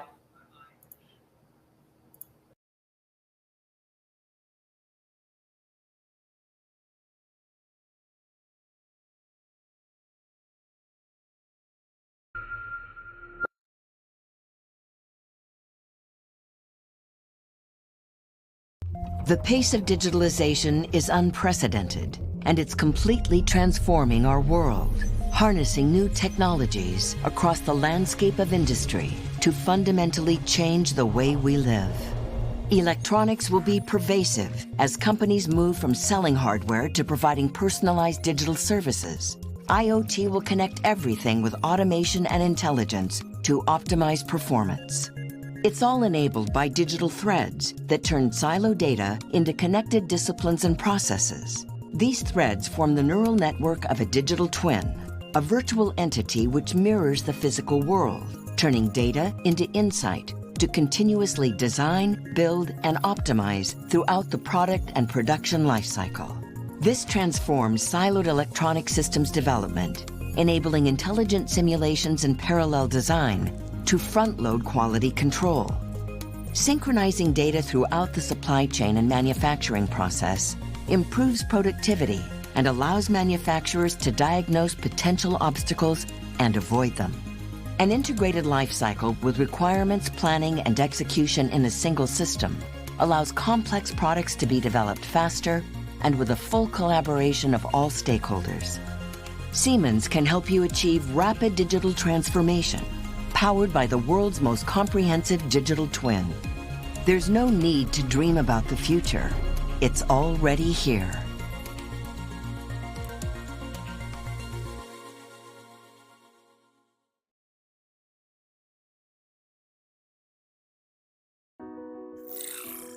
Day, more personalized, more complex. Industry is more connected and the pace of innovation is moving faster. And every day, new challenges arise, and there are infinite opportunities. Envision the future with Siemens smart manufacturing for electronics, solutions that boost productivity with innovation. The future of electronics is smart, connected, and digitalized. Design the ideal factory in the virtual world to build it successfully in the real world. Create a digital twin of your manufacturing plants. Test new factory layouts and simulate new product introductions. Go digital to deliver near-perfect product quality. Smart manufacturing feeds operational data back into the complete value chain, continuously improving product design and production activities. Embrace the change and turn your company into a true digital enterprise. Synchronize and digitalize to enhance performance and flexibility. Implement a comprehensive digital thread for increased visibility and trust. Gain complete control and traceability of all manufacturing processes. It's about unlocking innovation so you can go faster by adding productivity enhancements through digitalization. Envision the future with Siemens smart manufacturing for electronics, solutions that boost productivity with innovation. Siemens, where today meets tomorrow.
The pace of digitalization is unprecedented, and it's completely transforming our world, harnessing new technologies across the landscape of industry to fundamentally change the way we live.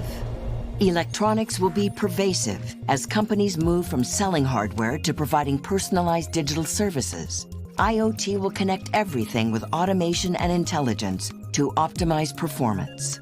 It's all enabled by digital threads that turn silo data into connected disciplines and processes. These threads form the neural network of a digital twin, a virtual entity which mirrors the physical world, turning data into insight to continuously design, build, and optimize throughout the product and production lifecycle.